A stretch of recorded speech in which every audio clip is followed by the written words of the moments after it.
Hello everyone, wishing you all a wonderful day. Today we're diving into another emotional chapter as the CEO stays in Tieu Lac's old home, where the smallest things begin awakening memories he thought were lost forever. But after secretly hearing Tieu Lac confess that she still loves him, yet no longer trusts him, he discovers something shocking about their past. Did the CEO truly abandon Tieu Lac and their daughter? Or has someone been hiding the truth all along? Stay until the end to find out. And if you enjoy the story, don't forget to subscribe to the channel so you won't miss the next episode. The CEO had imagined that returning to the village might bring his memories back in some dramatic way. A familiar face, a photograph, maybe one powerful moment that would suddenly unlock everything he had forgotten. But by the afternoon of his first day staying at Tieu Lac's house, he began to understand that memory didn't work that way. It returned through small things, things that seemed completely meaningless to everyone else. After agreeing to let him stay for 3 days, Tieu Lac showed him the small room where he could sleep. "You can stay here." The CEO looked inside. There was a simple bed, an old wooden cabinet, and a small window overlooking the strawberry fields. "Was this my room before?" Tieu Lac didn't even look at him. "No." He waited. She offered nothing else. "Then where did I sleep?" Tieu Lac finally turned toward him. "You said you wanted to remember by yourself." The CEO immediately understood. She wasn't going to make this easy. "Right."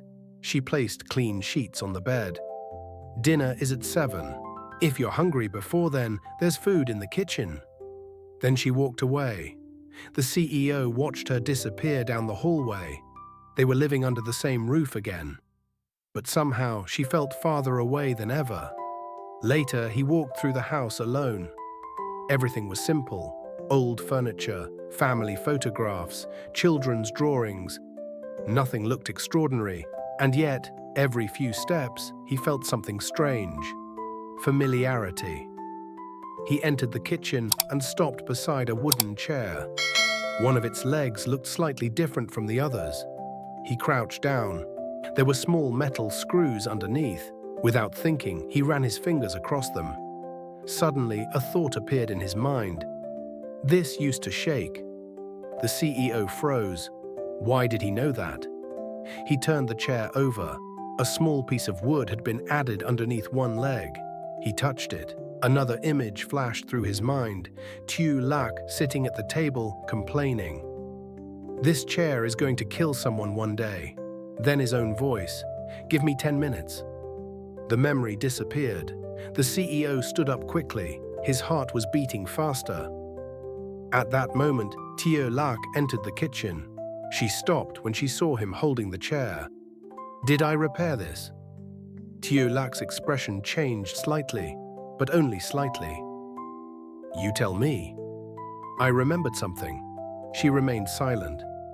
"You were complaining that the chair was unstable." Tieu Lac looked at the chair. "You spent almost an hour fixing it." The CEO smiled. "So I remembered correctly." "You also hit your finger with the hammer twice." His smile widened. "And you laughed at me?" "No." She walked past him. "I laughed 3 times." For a second, the atmosphere between them changed. The CEO almost saw the old Tieu Lac again. Then she seemed to realize what had happened. Her expression became distant. "Dinner will be ready soon." She left. That evening, the 3 of them sat around the small table. Tieu Lac placed the food down without saying much. The CEO hesitated before choosing a seat. There were 4 chairs. For some reason, he felt drawn toward the one closest to the window. He sat down. Tieu Lac stopped serving the rice. The CEO noticed. "What?" "Nothing." Their daughter climbed onto the chair beside him. "That's Papa's chair." His hand froze. "It is?" The little girl nodded enthusiastically. "Papa always sits here." The CEO slowly looked toward Tieu Lac. She continued serving dinner as though she hadn't heard anything. Their daughter pointed at the window. Papa says he likes this chair because he can see Mama outside. Tieu Lac nearly dropped the spoon. The CEO looked at her. Really? Eat your dinner, Tieu Lac told their daughter, but the little girl wasn't finished. When Mama picks strawberries, Papa sits here and watches. The CEO felt something tighten in his chest. He looked through the window. The strawberry field was visible from exactly this position. Another tiny fragment returned. Tieu Lac outside beneath the afternoon sunlight, his own hand holding a cup of tea. Watching her, smiling, he closed his eyes. Papa? He opened them again. His daughter was holding a small cup toward him. It was light blue, decorated with a faded cartoon bear. This is yours. The CEO stared at it. My cup? She nodded. I kept it for you. Tieu Lac immediately looked down. The CEO took the cup carefully. It was old. There was a tiny crack near the handle. Why did you keep it? His daughter looked confused by the question. Because it's Papa's. Those words were so simple, but they hurt. Did anyone else use it? No. She hugged the cup protectively before giving it back. Nobody can use Papa's cup. The CEO swallowed. Even when I wasn't here? The girl nodded. I told Grandma not to throw it away. Tieu Lac finally spoke. She wouldn't let anyone touch it. The CEO stared at the cup. How many mornings had his daughter seen this empty cup and believed he would return? He couldn't remember drinking from it, but she remembered everything. Their daughter began telling him stories. Papa used to make eggs. The CEO looked surprised. I cooked? Tieu Lac quietly said, I wouldn't call it cooking. Their daughter giggled. Papa burned them. I see. And Papa chased a chicken once. The CEO raised an eyebrow. Why was I chasing a chicken? Because it took your bread. She laughed so hard she nearly dropped her spoon. For the next several minutes, she continued. Papa carried her on his shoulders. Papa taught her how to water strawberries. Papa told terrible bedtime stories. Papa sometimes fell asleep before she did. Every story made her laugh, and every story broke something inside him. Because she was describing a father he desperately wanted to remember. After dinner, their daughter grabbed his hand. Come with me. She pulled him toward the wall covered with drawings. She pointed to one after another. This is Papa, a badly drawn tall figure. This is Mama, a woman beside him. And this is me. The CEO smiled. Why am I so tall? Because Papa is strong. He looked at another drawing. This one showed 3 people standing beneath an umbrella. What happened here? It rained. That much I guessed, she laughed. You carried me because there was mud everywhere. The CEO stared at the picture. Rain, mud, a child in his arms. For 1 second, he could almost hear her laughter. Then it disappeared. That night, Tieu Lac put their daughter to bed. The CEO stood outside the room. Through the half-open door, he watched the little girl hug her blanket. Before Tieu Lac could leave, she asked, Mama, yes? Papa is still here tomorrow. Tieu Lac hesitated. Yes. And the next day? Yes. The girl smiled. Good. Then she whispered something that made both adults freeze. Maybe Papa won't get lost again. Tieu Lac closed her eyes. The CEO quietly stepped away. Hours later, the house became silent, but the CEO couldn't sleep. He walked into the kitchen and poured himself some water. Then he heard voices from the next room. Tieu Lac and her mother. He hadn't meant to listen, but then he heard his name. Her mother's voice was gentle. You still love him, don't you? There was a long silence. Then Tieu Lac answered, That's not what scares me. The CEO stopped moving. What are you afraid of? Tieu Lac tried to answer, but her voice broke. I'm afraid he'll remember everything. The CEO's eyes widened. Why would she be afraid of that? Then he heard her begin to cry. I'm afraid he'll remember me. Remember our daughter. remember how much we loved each other. She struggled to breathe. And then one day, he'll choose his mother again and leave us. The CEO stood frozen in the darkness. Tieu Lac's next words shattered him. I survived losing him once. She cried quietly. But our daughter can't survive losing her father twice. The CEO slowly lowered the glass in his hand, and suddenly he understood. His biggest problem wasn't whether Tieu Lac still loved him. She did. That wasn't the question anymore. The real problem was much worse. Tieu Lac no longer trusted him, and somewhere inside his missing memories was the reason why.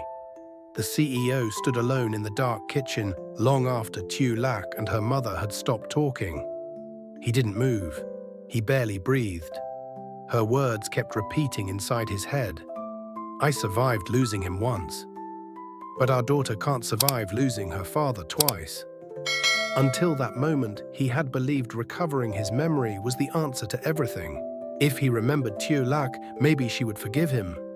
If he remembered their daughter, maybe they could become a family again.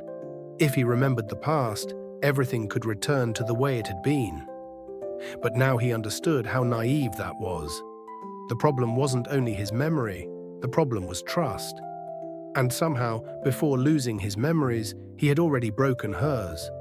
The next morning, the CEO woke early.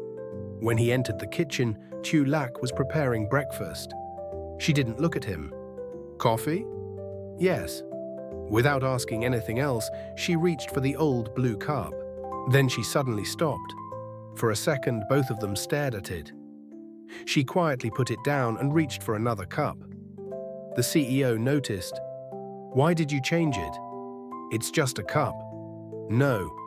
He looked at the blue one. Apparently it isn't. Tieu Lac remained silent. Their daughter came running into the kitchen. Papa, she climbed onto the chair beside him. Did you sleep here all night? The CEO smiled. Yes. You didn't leave? No. She seemed relieved.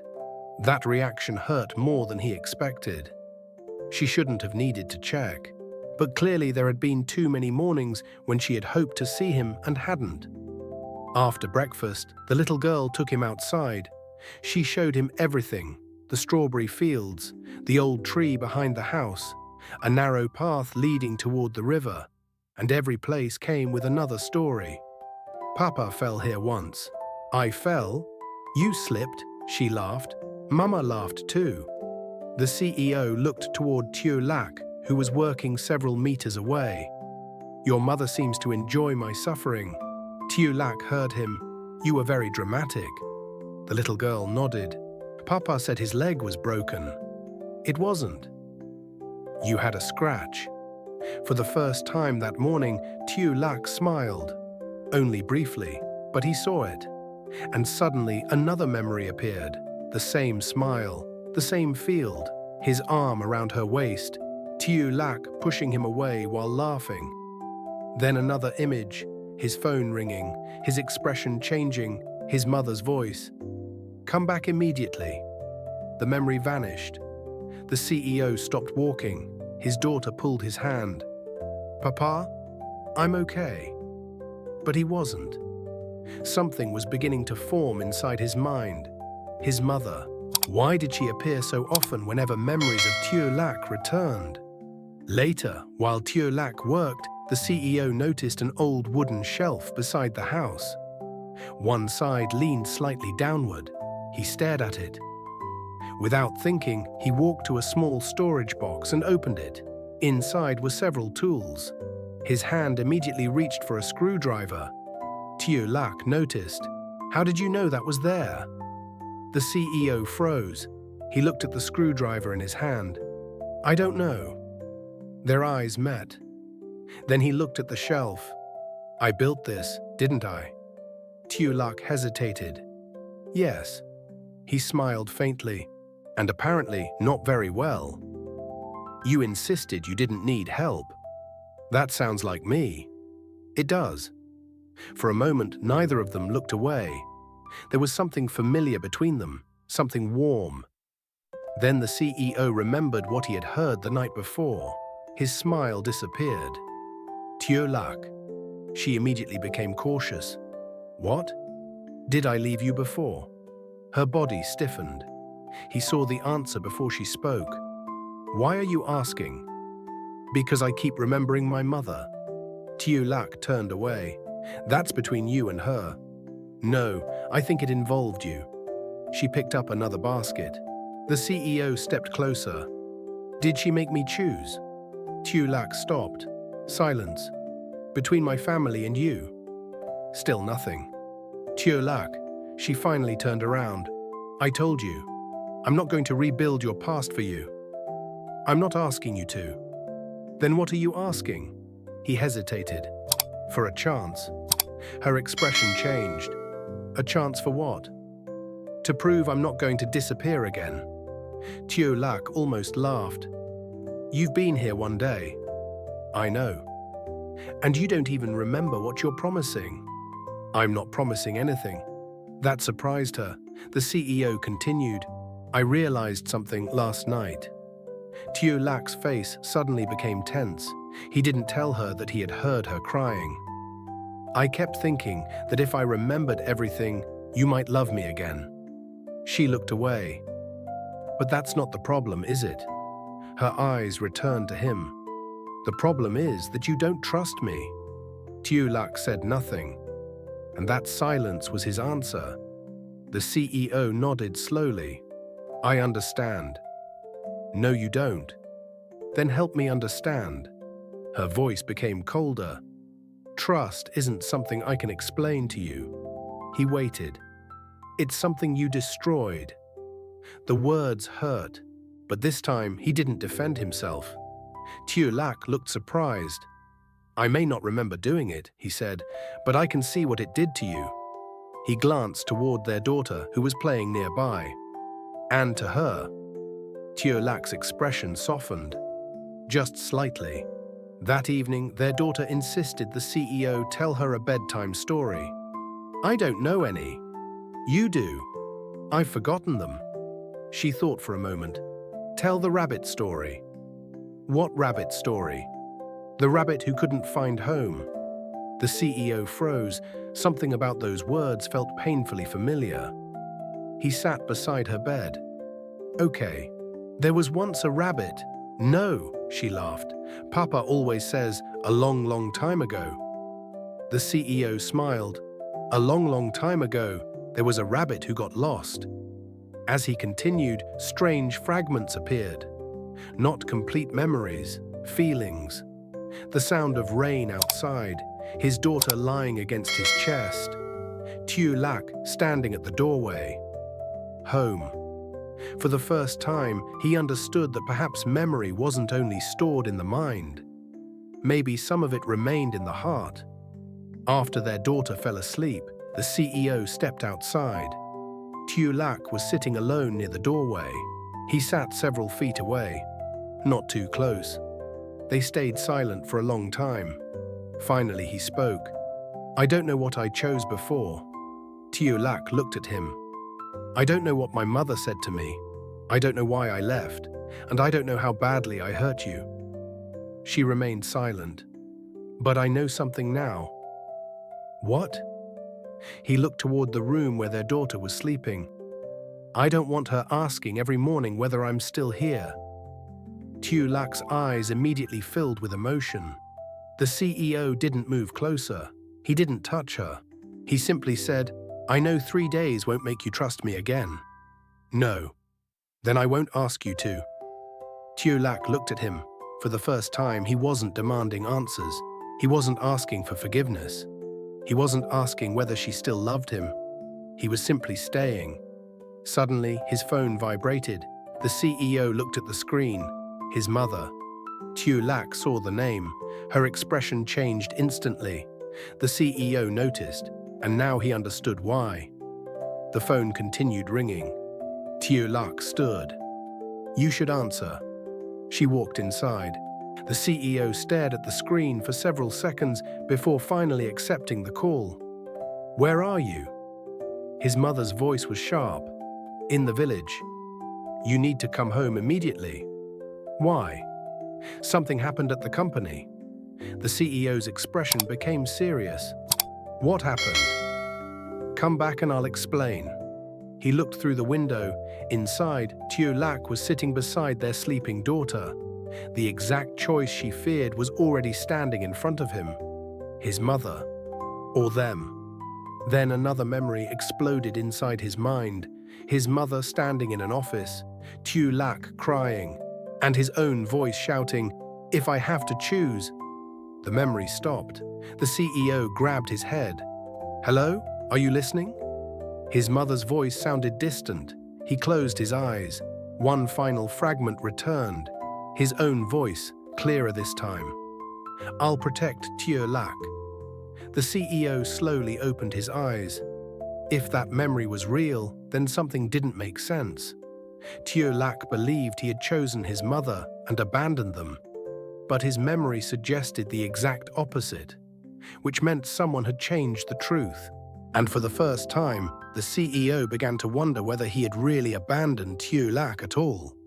The CEO stays in Tieu Lac's old village home, hoping familiar surroundings will awaken his lost memories. Slowly, ordinary things begin bringing fragments of the past back. The chair he once repaired, his usual seat at dinner, and the special cup his daughter kept waiting for him. His daughter innocently shares happy stories about her father, making him realize how much of their family life he has forgotten. Meanwhile, Tieu Lac keeps her distance, afraid of being hurt again. Late at night, the CEO secretly hears her crying to her mother, confessing that she fears he will recover his memories only to choose his mother and abandon them again. He finally realizes that Tieu Lac may still love him, but she no longer trusts him. Then a returning memory suggests something shocking. Perhaps he never chose to abandon Tieu Lac at all, and someone may have hidden the truth.